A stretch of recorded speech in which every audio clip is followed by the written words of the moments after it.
Hello everybody, this is Longhorn User. I am the computer vigilante. I rescue computers from being trashed. Well, today I'm very pleased with what I got to announce because I had donations and I also spent some money today. Yesterday. So, let's see what kind of donations we got. DDR and DDR2 memory. Those are two 512 meg sticks, PC250 4200. Those have a little bit of a story, so check in later for that. I got two sticks, both of them are here, of 512 megs, and two sticks of 1 gig. So that's a really nice score because I don't have a lot of DDR memory past 512, so thank you. But it doesn't stop here. A couple of cables and whatnot, and two nearly fully loaded thermal paste. It's Arctic Alumina. It's the polysynthetic thermal compound crap by Arctic Silver, and that's actually a nice score. They cost a lot of money, so it's very nice. They feel heavy. It's much better than the syringes I got. But that's not all. What's this? Well, it's a bag. And the bag reveals another bag.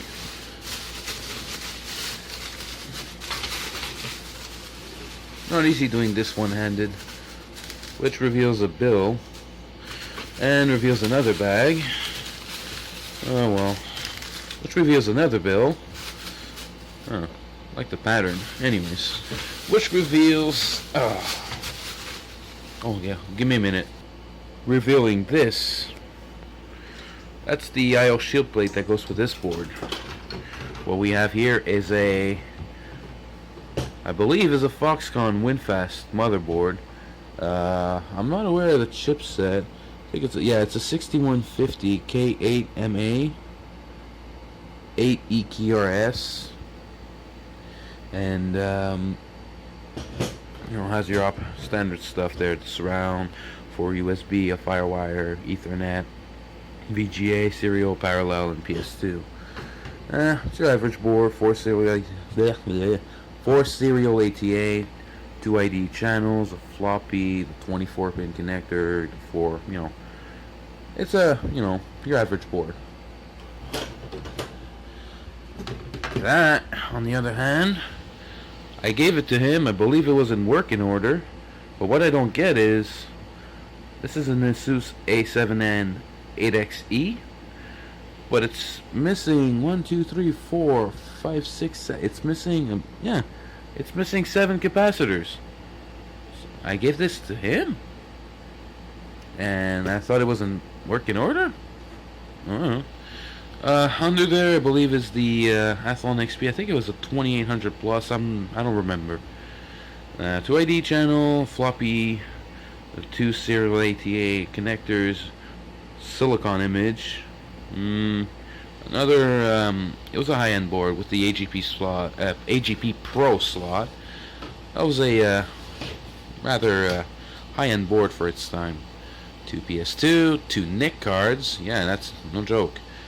4 USB, serial, parallel, onboard audio, more audio, and SPDIF connector. This makes surround sound, as far as I remember. I do not have any I/O shield for that one.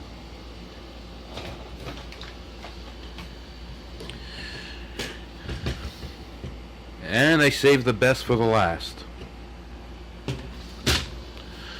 Supermicro socket 775. This right here says, I don't know if the camera can focus, darn it. It says unbuffered ECC DDR2 533 or 667 required.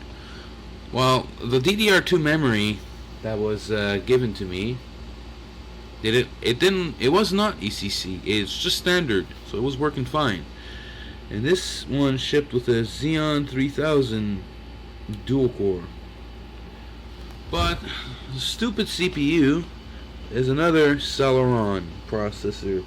It is a 341 at 2.93 gigahertz. It's got 6 CPU, fan connectors, a 24 pin, and an 8 pin, which is kind of overkill for what I got. And this originally came out of a Bomgar firewall, and those little, they were clever. They hid all this and only had those. But then I discovered that there was a plate behind that, and when I discovered the plate, revealed VGA, serial, USB, and PS2. So I got more convinced this was a computer, so I took out the proprietary screw. Proprietary screws never stop me. And I revealed this. It was around a 1U unit, one hard drive was right here, and a little small power supply. But it sucks because this has 4 serial ATA, an IDE 2 IDE channel, a floppy. I'm not sure what this one is for. The USB header. This again, I'm not sure what that's for. Maybe it's memory add-on. An integrated GPU with its own dedicated memory. That's nice. Dual NIC cards, like they're dedicated, which is also a very good plus. It's got overall well-built quality, but it's a PDSMI plus. It's a super but it's technically super micro, and I'm not a big fan of those boards. Why? I don't know. They feel like they could have more, better bang for the buck or something. But yeah, it's a server board, so this actually is for a riser card only, which is another downside. And there's your PCI X. North bridge, south bridge, and this I don't know what it is. I think that's the controller for the serial ATA. Yeah, the spoiler, they all work. I don't know about that one, so I'm gonna test that one. I'm gonna have to borrow that CPU. I'm probably gonna give that one a shot. Let's just test them all, especially that one, see if it works. I mean, I know they work, but gotta entertain, The AOC monitor is gonna be up soon. And now let's move up to more interesting stuff. 6898 gets me this. 5 defective 750 gig hard drives. I'm gonna see if I can recover them. I checked their contents, and it looks like it was a video recording storage. So I'll see if I can recover at least 4. The other one seems a little, but it's still good for me. Works for me, anyways. 2 GPUs. Best of all, they work, and then there's no artifact. It works. This is a NVIDIA 6600 GT. That's a nice score. Problem with this one, even though the fan seems loose, it doesn't seem like it wants to spin. So I'm gonna have to check that out. And if my memory, my research in the back, if that's correct, I'm holding myself here an 8800 GT. If it is not, feel free to let me know what kind of model it is. But it works. When I looked at the video card, I said to myself, whoa, this thing seems to be talking to me. And it says, it said to me, I'm gonna go. Take me, I'm gonna go. And it went. I don't know why. I seem to be a psychic on that stuff. Yet again, I might be just overly excited. This board comes from a Process system. If you've watched the other video about the Process, it has the same exact case. So that's a nice surprise. They were having a back to school sale, and I found this one to be getting junked. So I'm not sure if it's gonna work, but it's worth a shot. We're talking about a DQ35 JOE or JQE, I don't know. Anyways, it's a Q35 chipset. The only thing that I saw was the deboot E8400. So the only thing I can see is that it had an E8400. But I'm probably gonna, test it maybe with a Celeron. Maybe I'll use a Pentium 4. Why not? PCI Express 16 lane, 2 PCI X1, and a standard PCI. They want to get rid of IDE back then, so they put it way the frick down there. If you're talking about floppy drive, forget it. 6 serial ATA, This could be good. If it works, I could use this to try to get spin right and all the other garbage and zero field goal drives and see if I can get them, better. There's no bent pins, so that's good news. I hate the stupid light glare. You see, recording on a smartphone is not the best idea. I make video edits, I put the text, and I put the stabilizer effect on the YouTube channel, and then my text goes like left and right, wobbles and stuff. That's not funny. But maybe, my friend, if he finds the adapter, I might be able to get my hands on a camcorder. So that'd be great. That'd be really great. But anyways, enough off topic. Let's go see the connectors. VGA, DVI, 6 USB, a FireWire, an Ethernet jack. I think that's 10, 100, 1000. I'm not sure. And it has the artifacts of having surround, but they just, kept it like just the, your audio out. Since it's a business machine, why do you have surround? I have no idea what was supposed to go there. Oh, wait a minute. Yeah, I know. It's PS2. What am I talking about? That sucks. Now that we got this board checked out, let's check out the other one. The other one's a little bit a little bit interesting because it's actually the first time I've owned one. It's an Albitron PX 865 PE Pro. Socket 478. It's like the P4 P800, but it's not. It's got the AGP 1, 2, 3, 4, 5 PCI, DDR, the random hoopla, IDE channels. Where's the floppy down there? Of course. This one has 2 serial ATA right here. It's a rather interesting one because, well, I've never seen an Albitron board and I never really used it. But if it does post, I don't know if you can see in the sticker, you won't see it. It's a Phoenix BIOS. Ugh. PS2, Ethernet, two USB. That's it. That's all bad. That's pretty bad. Parallel, two serial port, a game port, and onboard audio. This sucks. Only 2. And my last one. Remember this, Dell? The one with the screwed up board and all the garbled message? Well, the IDE channel quit. The expansion works 1 time out of 2, so I said to myself, I gotta do something. Well, what do I find in the scrapyard board? Well, there's my replacement board.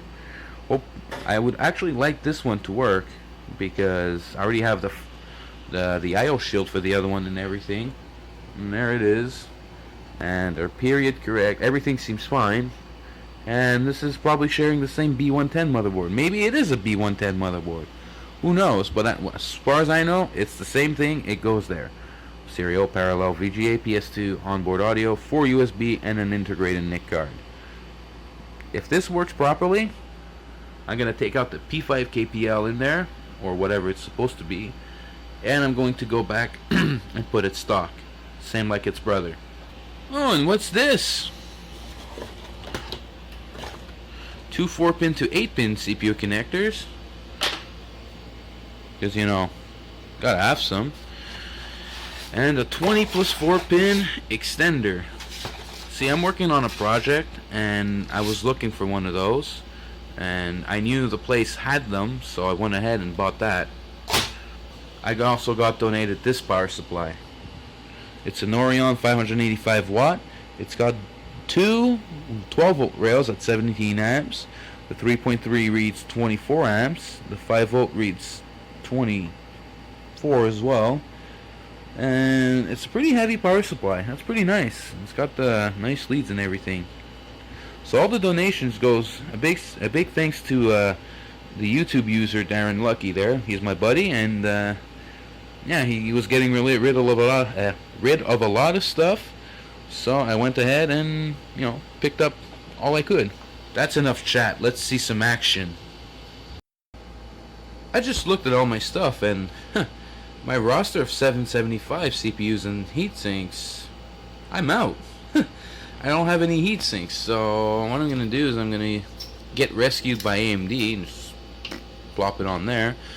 I'll put a bit of thermal paste, just a bit. I don't want to waste too much of that. PCI for the graphics, sizzling hot power supply, my test cables, and since I was out of CPUs, I took the Celeron out of the Supermicro. That should do it anyways. And I thought I was out of socket 478 heatsink fans, but looks like I got lucky. Whoops. I really need a camcorder so bad. Anyways, let's get to work. Alright, she's up. I've decided to use this monitor because the cable was readily available, so instead of going to pick up the AOC and all that, why don't I just do the common sense thing and do that? This is probably where Intel and AMD are going to work in harmony. That's a rare sight. I got everything hooked in. Oh, I gotta put the memory. Hold on. That's better. Here's the connectors, everything, blah, blah, blah, blah, blah. Okay. Post, no post, or 6-foot flames. Now's the end. Now's the time to figure it out. Ooh. I don't know what that light was for, but it turned on. Not seeing much, and it just shut down. What the?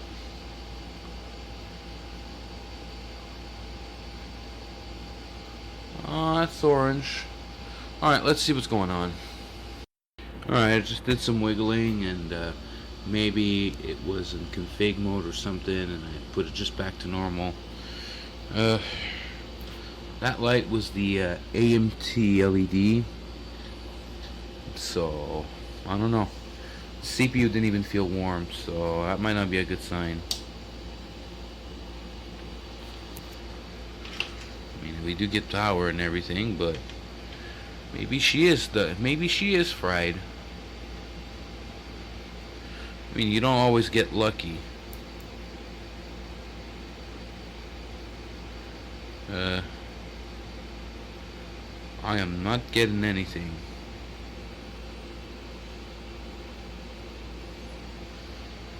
Can I shut her down?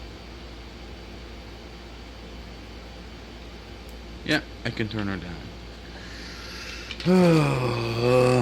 Alright, that's the last shot. I'm not gonna go too far. I mean, it was a D boot. Maybe it's a 0 boot. Maybe it doesn't boot. I don't know. It had an E8400 in it. Now it's a Celeron. I'm pretty sure those are supported, so.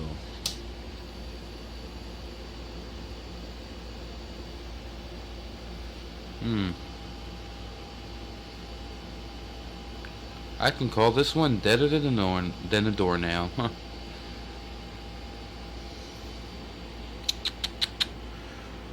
You can't win them all. Alright, let's go to the next one. Now something a little bit more interesting. Let's try out the Stell. There we go.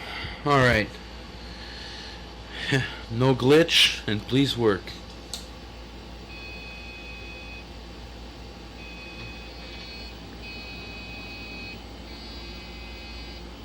Well, she's alive. It's not happy, but at least Christmas lights light on. That's a good thing. Okay, let me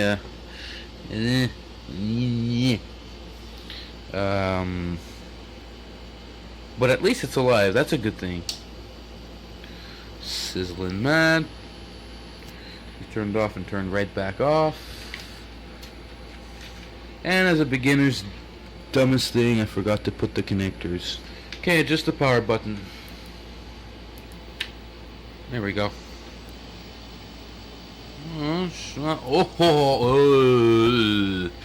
Oh boy.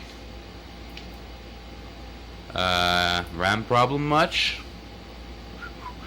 Wow. Ooh.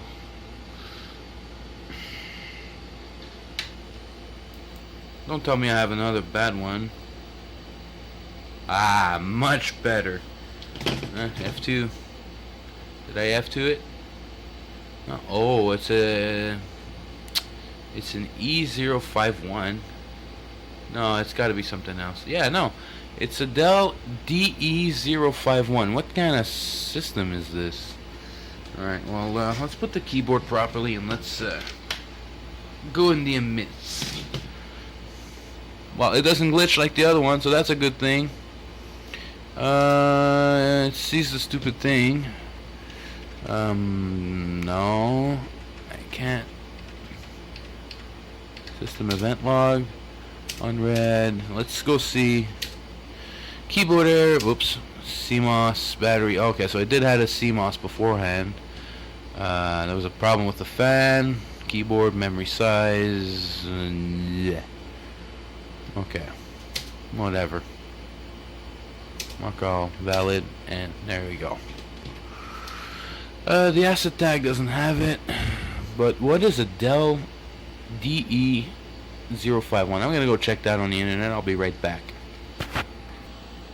So according to Google, the research I've done, the Dell DE051 means a Dell Dimension 1100, and they offered the updated Intel Inside sticker. So it's actually up to date, and I checked the other board and I compared it. The only difference is these have black hydrolytic capacitors and theirs are green, and there's solid state capacitors here while the other ones were yellow hydraulic capacitors. Other than that, the board's the same thing. Same thing everywhere. Maybe the chipset's different, but I'm pretty sure it's the same thing.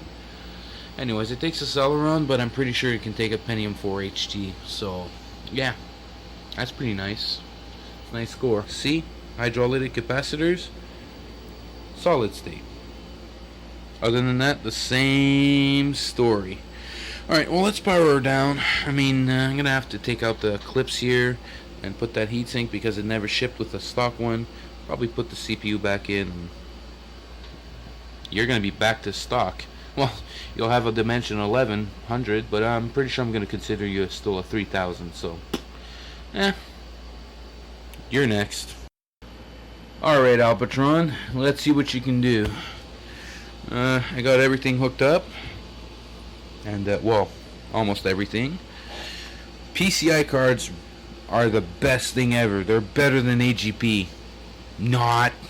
I just didn't have any AGP video cards that were readily available, so I used the universal video card tester. Seems to always boot all my systems. Well, most of them anyways. Get in. Let's get display. That's an NVIDIA card, by the way. I don't remember the model. I think it's a TNT2. It's 16 megs anyways. Alright, let's get some sizzles. No, no sticks with flames. I got a standby LED. Alright. Oh, it's got power. Am I gonna get video though?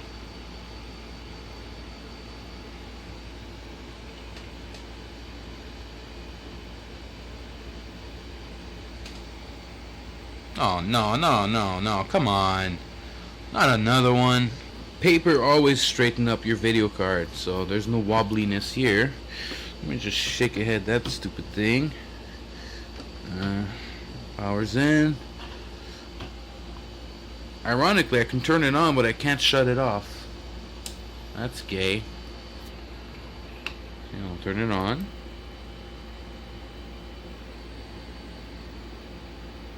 Oh, I got no power light. You asswipe. You had power.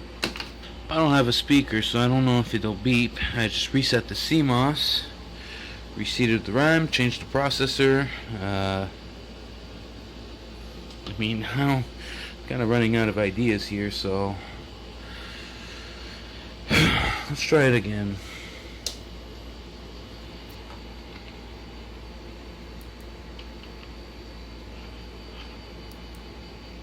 No, you won't turn on. Oh.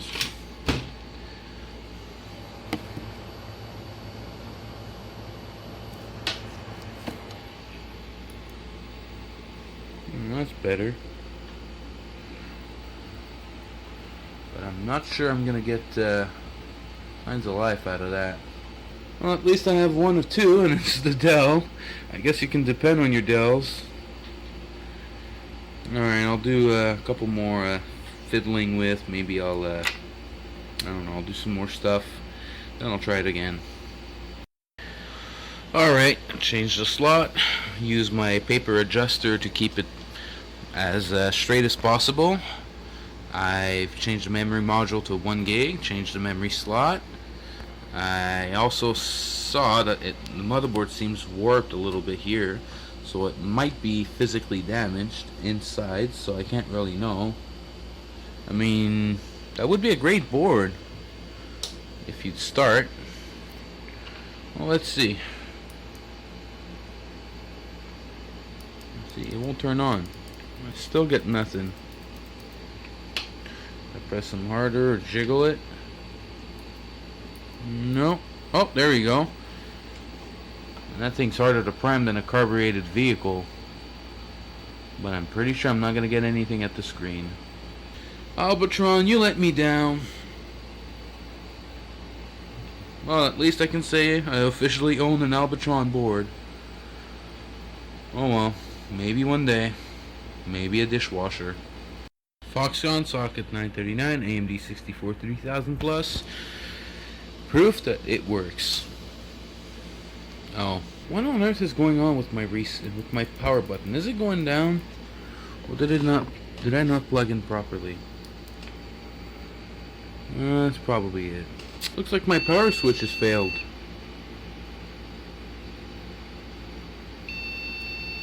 Yeah, I think I got it. It's bad memory. Blah, blah, blah. Really? I got a dying reset switch, believe it or not. That probably is why it doesn't turn on all the way with the other ones. Oh well. The Arbitron's still dead though.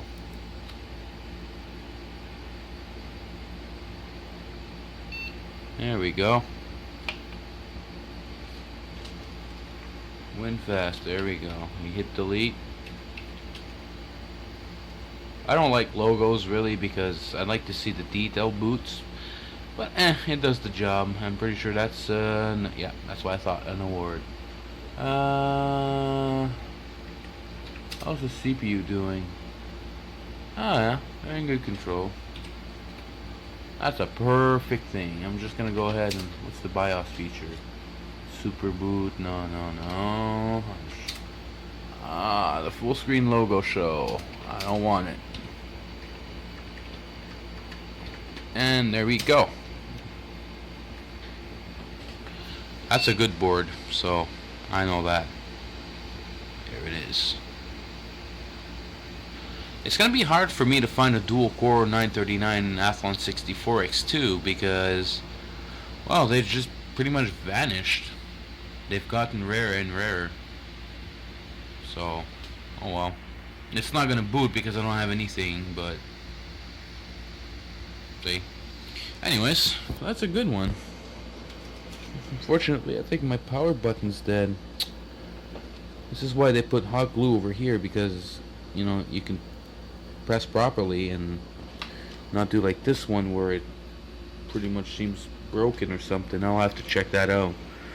But anyways, with my project, this is not gonna happen. Oh, no way. I won't be using those anymore. Alright, on to the next board. Super Micro, let's see what it does. I'm pretty sure the heatsink doesn't really make contact, but anyways. Let's see what happens. Let's see if I can keep it on a bit. I don't have the keyboard hooked in because of the... Oh, there you go. Because I don't have the, whatchamacallit, thing there, the heatsink is on borrowed time, so, anyways, that's pretty much it. You can pause the video if you don't want, come on, you can pause the video if you don't, you can pause the video if you want to see the details. But yeah, the CPU's on board time. Ooh, yeah, it's getting a little hot. It posts with unbuffered I mean, they say they want unbuffered ECC, but it'll post with regular RAM too. That's, because if I do ECC on it, it probably won't work because the CPU doesn't support it. So yeah, that's the second one. The third one, I'm actually a little afraid to turn it on, but let's see. Here it is. I'm afraid to turn it on. I'm a chicken shit, so I only use the power right here, and there it is. And I'm going to probably not be the best guy at filming at the camera, but I'm gonna have my hand on the power supply, so bear with me. I put the crappiest, well, I put a 256 meg module. Let's see what happens.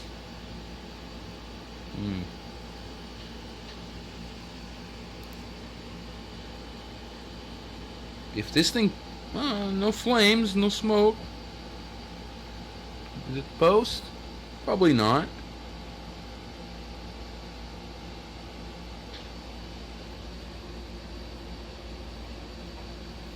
No.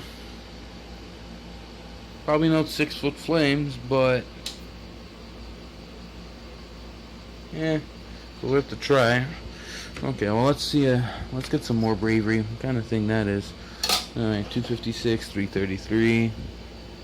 I'm a little bit more brave now. I'm gonna go ahead and put the 400, because I'm not sure if there were no working memories, but this one I had success. So, oh.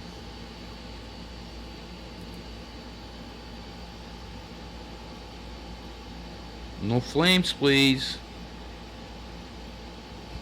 No way.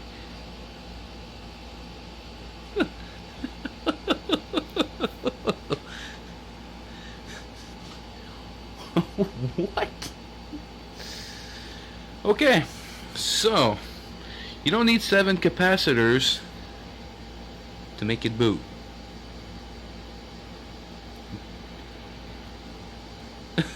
This is crazy. Oh man, I should probably think about putting it in, because I mean, I don't, want to play with it too much. It's an 1800 plus. That's it. I thought I had more than that. I mean, the CPU looks green, so I mean it's a later revision. Oh well, I'm gonna stop her now, because I mean, I'd rather like to have the capacitors that are supposed to go in place. So anyways, I'm gonna pop it up and see, because I'm pretty sure it's more than an 1800 plus. Yeah, you can't make it out, but it's a 2400 plus, so yeah. Anyways, I'm not gonna go ahead and do too much. I mean, that thing really got a beating, but I'm going to go ahead and probably fix that up one time, and yeah. Well, if you were thinking about all these capacitors, if they're doing something, well, maybe not. I don't know. That's pretty crazy. It's the only that's the only capacitor for the CPU or the chipset. Anyways, well, at least I can do something with those drives. I have 5 of them, and I've recovered 2 from being failed, and I've used the HDAT2 tool, and I've managed to recover 2 of them. That's the third one right there. There's another one down there that makes a little bit of a squeaks and screech. It works temporarily and then it gives up. And there was another one that just decided to, I don't know, smoke a joint. I don't know what it was, but anyways, I gotta see if I can get that one going, because yeah, it really looks screwed up, but it doesn't sound bad or anything. Anyways, well, there could be some light on these 750 gig drives. They were constantly used for audio and video monitoring storage. They've seen at least 1,000 days of use. The one that goes squeak, squeak, and squeak is 6.88 years old of runtime. That's constant runtime. So they've been beaten of use. They got mileage on them, but I'm kind of quote unquote rebuilding them. They're gonna be good for me anyways. They could be actually now reliable again. Oh well, time and date's wrong. Well, stuff's happening anyways. Here's a tip for you people who have cases like this. As you can see, there's a big square. This is where a metal clip would attach and act as a standoff like this one. Let's see. If I remove it, it's like a standard standoff. So that's what you're expecting. Well, today's your lucky day. I actually managed to have found a workaround for that kind of problem. And there we are. We have the standoff, a washer,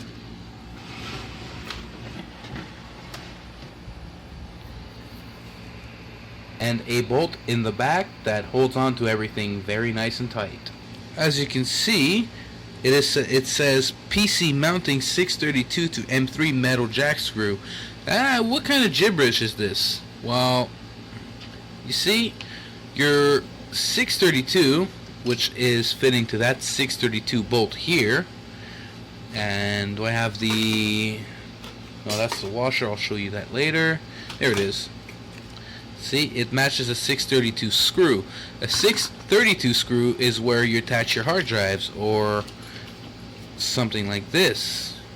No, that's your average one. But I thought I bought one that would, be a 632 screw. But no, I bought one that's an M3, a 632 to M3. What is an M3? Well, they're screws like this. The one that holds your CD-ROM drive. So if you have a lot of those, go ahead and you can get a 632 to an M3 metal screw. Normally all the mountings are normally all 632s, so if you have a standoff that doesn't fit, well, you either have a wrong standoff or the standoff manufacturer created a bad batch. But that's beyond the point. The point is that they're holding. Now, I'm going to install a motherboard. Now, I posted earlier in the 4 boards to try out video this motherboard right here for an HP computer. And as I replaced the capacitor and everything, and I redneck tilted the video card here, it screamed to life. But now I'm going to use this and install it in that. A little side note, you must have access to the back in order for this trick to work. If your back is riveted with these rivets, it's Dunsville for you. You can either go ahead, use a Dremel and see if you can drill through open, or find another way to get in, but if it isn't, it's Dunsville for you.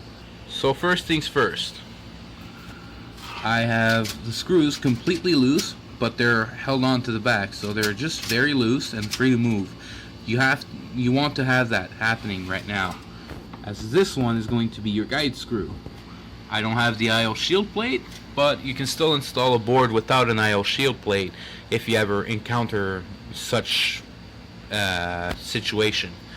The only disadvantage is you can have more dust, and if you're living in a basement, you can have more creepers and crawlers coming in or out as they please.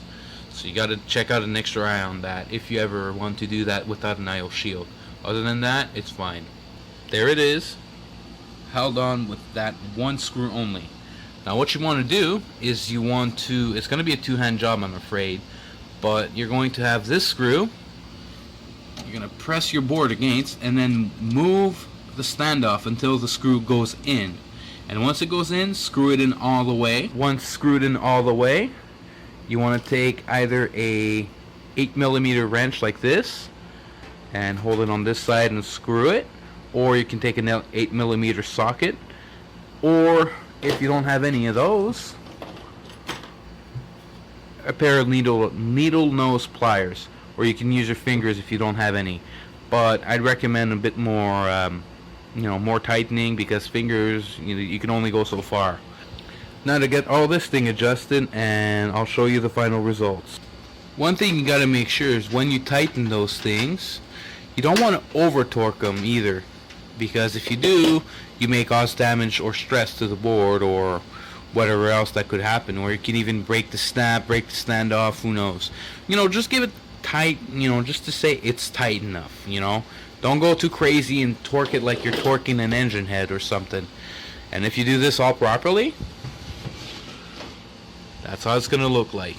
Unfortunately for my case, I can't screw anything here or here because there's nothing in the back. No screws, no nothing. And if I put two standoffs here, it doesn't work. Such a shame. Such a shame. You might be saying, hey, but what about video or expansion cards? They won't fit. Well, thanks. Just because you've screwed that one piece right there in, and the other ones, you've adjusted as you went on. Well, here's my 8800 GT. I gotta do something with that. And all you have to do is you just go ahead and you push, and there you go, it's in. Perfectly aligned all the time. Guaranteed. If you don't have that clip, what you can do is you can screw that one in and adjust it so the video card will fit, and then secure that one down, and then do all the rest afterwards. Simple as that. So that's how you use a case without C-clips. C-clips are barely unheard of today. I've tried looking for them on the internet, couldn't find anything. They were used in the late 80s, very early 90s.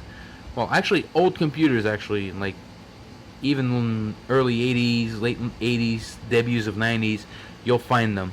Other than that, nowadays computers don't even have that. It's called those, and even those are starting to get unheard of because they already have raised bumps in order for that to, in order to accommodate the cost. But raised bumps means micro ATX most of the time, because if you use the raised bump on an ATX machine and a raised bump for a micro ATX hits the board, yeah, that can really ruin some fun time. Anyways, so that's pretty much it for that tip.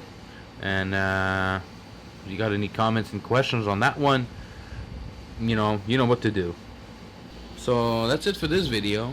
If you got anything that I've missed, overlooked, or I've probably gotten wrong, because I'm pretty sure something I got wrong here, feel free to leave a comment. And if you have any suggestions or questions, by all means, feel free to leave a comment as well. Until next time, take care.